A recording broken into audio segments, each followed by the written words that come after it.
Nyt sitä käppäillä.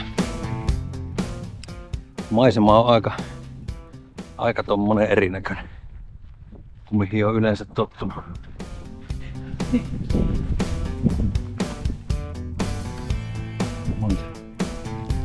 No molemmille 3.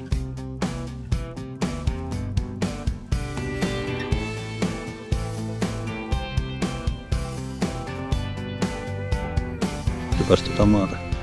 Siellä on vaalean ruskeita papanaani. Tonneittain sopupipolska.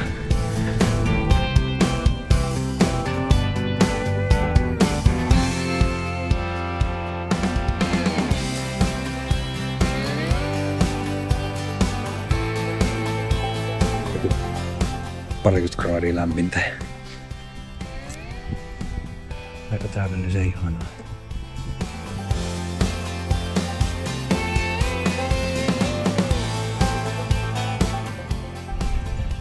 Nyt oli luja tärppi. Oli todella kova tärppi. Ja se on noin vahva. Tää on taimen. Ai saatana. Vitti on mikä kala. Ei vitsi mikä taimen. Ai saatana. Semmonen. Jumalisteet oli voimaa kaverilla. Täällä kun lentelee noit tunturikihuja, niin minulla kun on tässä näitä kaloja, niin saatana melkein tulee tosta ottamaan. Näette. Nämä on niinku kauppatorin lokit. Olipa mahtava matsi. Tää antoi semmoset taimen sävärit. Se on hieno fiilis.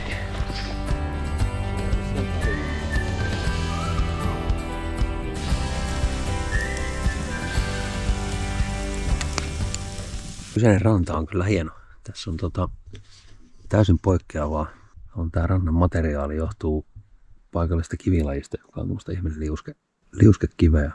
Ainakin osittain. Niin. Tällaista jos Suomessa olisi tämmöinen, niin epäilisi, että tää on jostain kaivokselta dumpattu rantaan vaan jotain kaivosjätettä.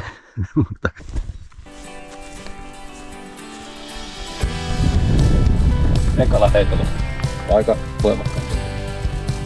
Kumpinen teille.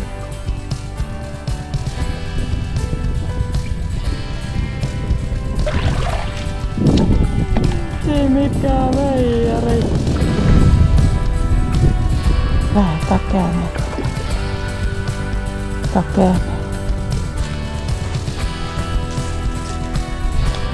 Onko pelastuslupia näyttää? Noinko se toimii? Naisella tää on.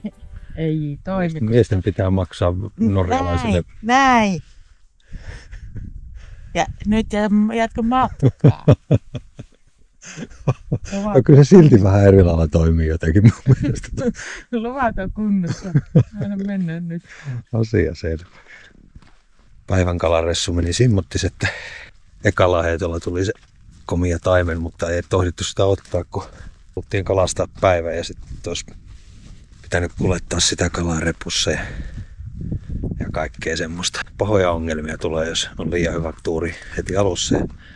Sittenhän me ei saatukaan mitään. Ei nyky koko sillä retkellä, niin jos tää Kotijärvi nyt meitä palkitsisi vielä tällä illalla, niin saa taas iltapalat.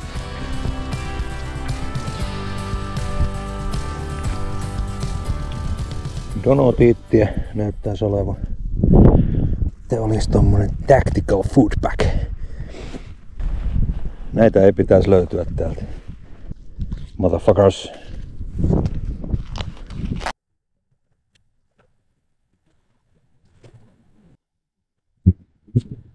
Ei kuulu. Mitäkö sä sanot? Ei se mitään. Sinnekö sinä puhut? Ei se sitten niin. No menepä siitä nyt. Se on semmoista välillä, kato. No tämmöstähän se on. Menehän hommiin, niin menepä järjellä. Messikirja tätä tuoda sieltä.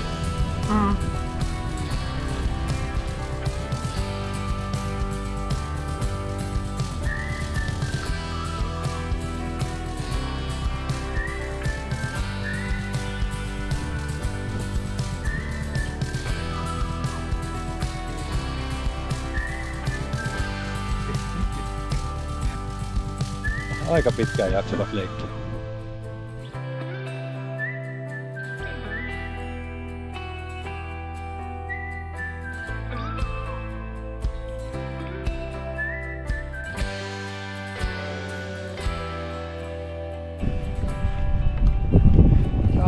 Perille. Kun tässä nyt kerta leirin vieressä on hyvä syvä ranta, mikä on täällä näillä main vähän harvinaisuus, niin koitetaan tässä nyt jokainen uistin läpi, mitä tuota rasiasta löytyy. Herättääkö se tuolla kaloissa mitään mielenkiintoa? Aloitetaan klassikko punapilkkusesta mepsistä.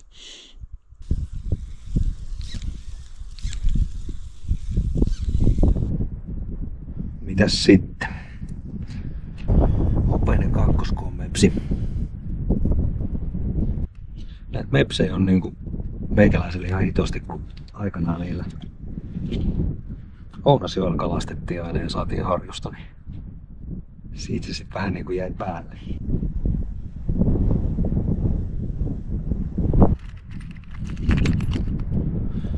Kumma. Kuusamon kumma. Kuulemma kelpaa raudulla. Ei ole vielä minulla sitä ihmettä tapahtunut, mutta ei ollut kumma. Longcast mepsi. Punskalla kropalla se 12 grammanen. Tää lentää aika hyvin. No ei. Lotto. Näitähän käsittääkseni tosi moni tykkää täällä. Laplandiassa varsinkin heitellä puhuvat, että ovat pitkäheittoisia ja muuta. Minun mielestä ei kyllä ole, en tykkää. Mutta on tämmönen yksi aina mukana oltava. Eipä ollut lottokaan se päivän pelastaja. Katsotaan sitten tämä. Eli Habun klassikkolimppa. Tämmöisen on meitsi saanut 6-kiloisen hauen joskus penskana. Että jos tässä järvessä hauki on, niin ehkä se saadaan tällä esiin manattua. Refleksi ei ollut päivän pelastaja. Alkaa olemaan noin lippaosasto, miten varmaan huomasitte, että lippoja on aika paljon. Niitä nyt vaan on aina mukana varmuuden vuoksi. Meikäläisen logiikalla silloin kun syönti on heikko, niin pitäisi mennä pienempään vieheeseen. Mikrojikit.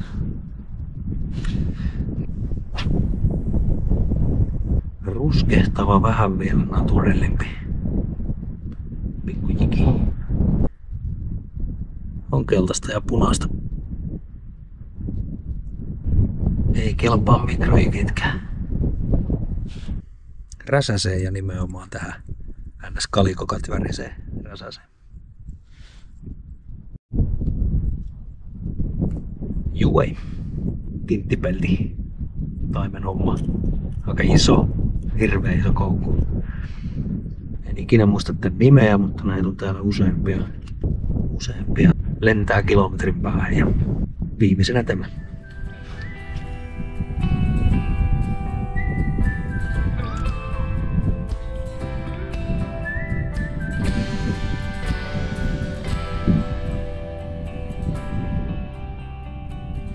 Noniin, se siitä. Natinkia. Ei vissiin aata muu kuin ottaa, että keli vähän muuttuisi tai joku muuttuisi, kun ei itse pysty enempää muuttumaan.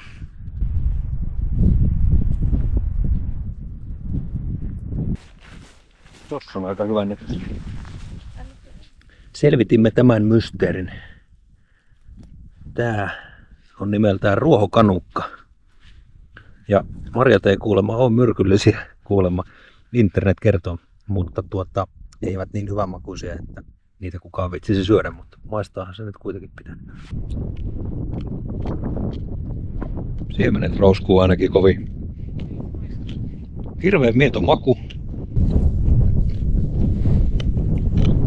En osaa sanoa mitä se muistuttaa. Ei se paha ole. Ei ole mitään kitkerää, ikävää jälkimakua eikä mikään. Palataan aamulla asiaan sitten. Millaisissa kouristuksissa mies pyörii.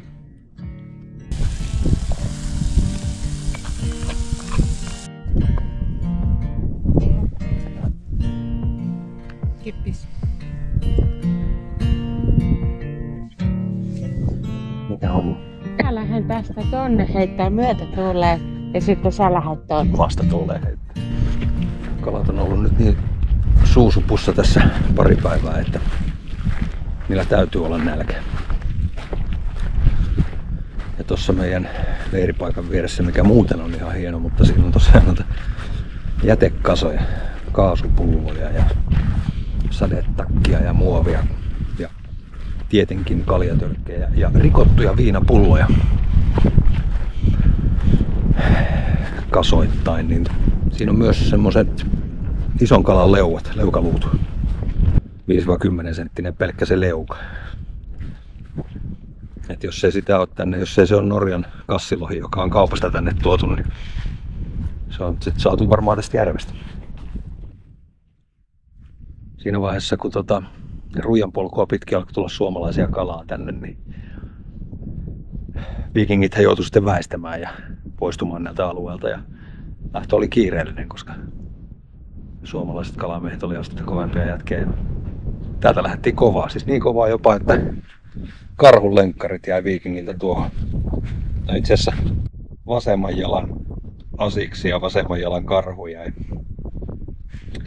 niiltä 2 viikingiltä, ketkä tästä viimeisenä lähti tuohon. Ja toisessa jalassa ilmeisesti lenkkari on edelleen tallella. Siinä on tommonen vähän paremmin säilynyt sopuli.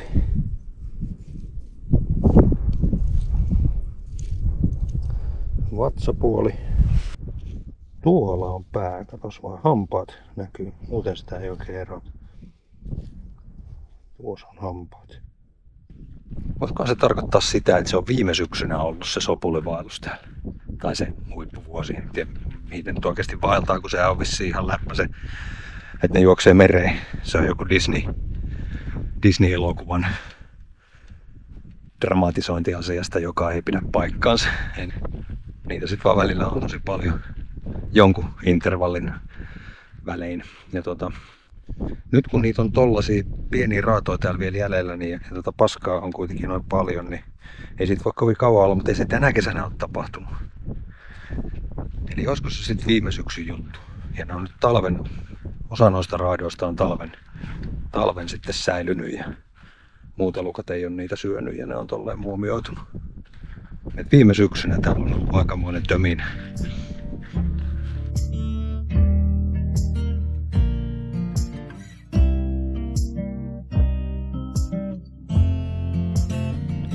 Aika monta. Ja keskellä karhua. Niin, ihan kuiva paikka.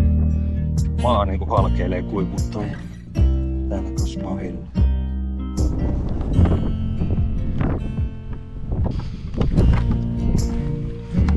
No ei saatana mitään hyvin.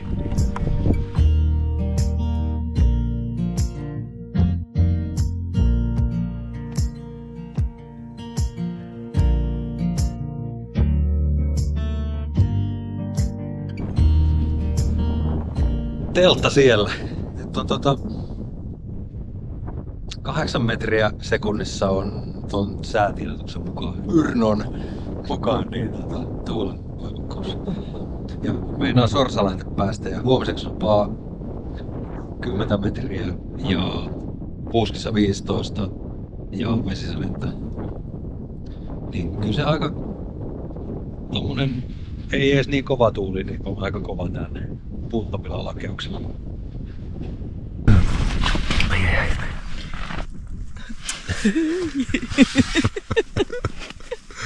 Kello on siis 5. Mennään kalastamaan.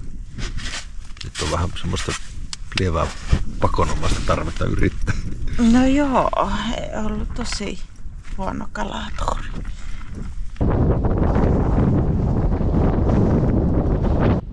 Tuulee ainakin 600 poforia ja ihan sama tilanne jatkuu. Ei sieltä vaan voi saakalla. Nyt on koitettu pari uutta järveä lisää. Leppänenkin totesi, että on vakava motivaatio-ongelma iskee. Kyllä. Lähdetään tekemään aamupalajuttuja. Kello varmaan tulee 7 kohta tai jotain sellaista.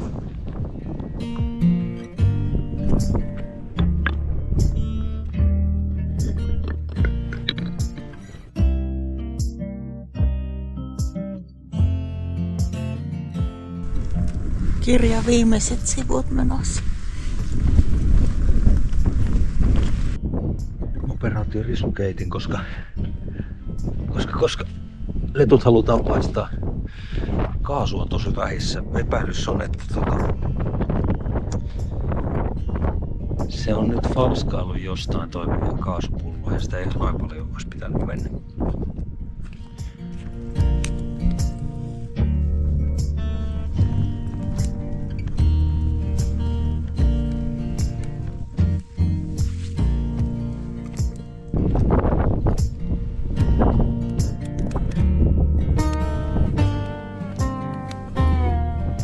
Sujuu.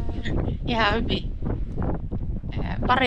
Pari lettua oli harjoitusta ja nyt rupeaa sujumaan. Ja erittäin tärkeä on tämmöinen pajutikku, juuri oikeanlainen. Millä saa sitten Se on muotoiltu just tähän operaatioon sopivaksi. Siis jos normiolosuhteessa on seikalettu, menee kuitenkin päihärettiä, niin jos näissä olosuhteissa tällä virityksellä menee vain 2 mieleen, niin se on jo mun mielestä niin kuin erinomainen suoritus. Suuri onnistuminen. Kellogg's Frosties maalla. Pelitiikerin tuot.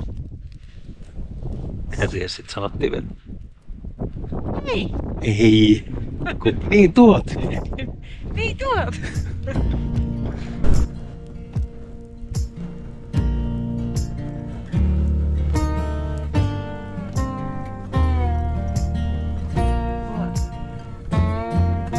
Nyt on vähän semmonen tilanne tosiaan, että kun kaasut loppuu ja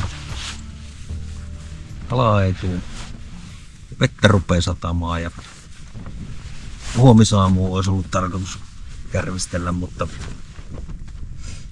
ajateltiin, että lähdetään pois. Mikä se on Pirjo tässä reissussa ollut hyvä? Hyviä asioita on ollut reissuseura. Ja Tarkoitat siihen niitä suomalaisia? ihana oli nähdä paljon suomalaisia. Ihan mieletöntä. Mutta kivaa tehdä yhdessä sinunkaan reissuja. Voi tarvii puhua taas. Tykkäsin täällä tosi paljon maisemista.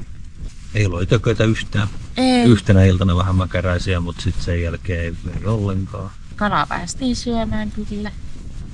Ja marjat. Niin, ihan saatanasti kaikenlaisia marjoja. Uusi tuttavuus, se ruohokanukka, kun se oli. Letut risukeittimellä, litkivistä rakennetulla risukeittimellä, niin se oli aika kiva operaatio, kun se onnistui. Se olisi voinut olla ja onnistumatta myöskin. Miinuksia. Vähän hätäisesti lähettiin. Vähän semmoinen molemmilla, että kesäretkiä on tässä tullut tehtyä ja käydään nyt vielä vähän tuolla Lapissa.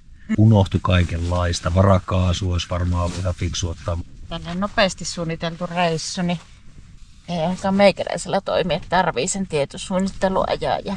Monen pieni kunnioitus lisääntyy tätä maisemaa kohtaan ja siihen valmistautumista kohtaan. Joo, kyllä. Jatkossa vähän niin kuin osaa sitten miettiä näitä riskejä paremmin.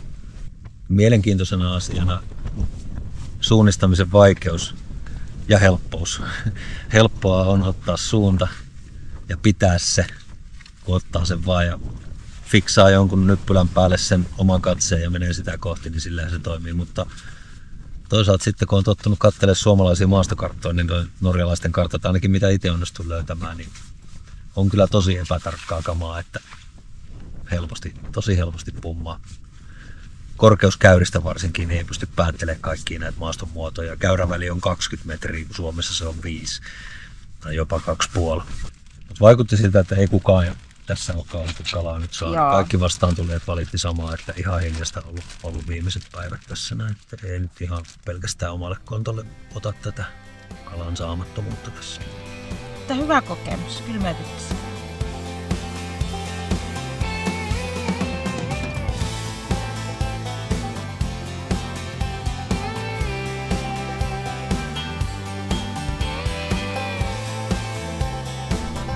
Ilmoinen haastepaikka.